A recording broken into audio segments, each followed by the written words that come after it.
দর্শক, আমরা অত্যন্ত দুঃখের সঙ্গে জানাচ্ছি বিএনপি চেয়ারপারসন ও সাবেক প্রধানমন্ত্রী বেগম খালেদা জিয়া আর নেই।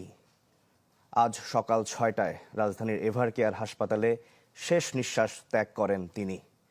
গত রাতে তাকে দেখতে রাজধানীর এভারকেয়ার হাসপাতালে যান দলের ভারপ্রাপ্ত চেয়ারম্যান তারেক রহমান।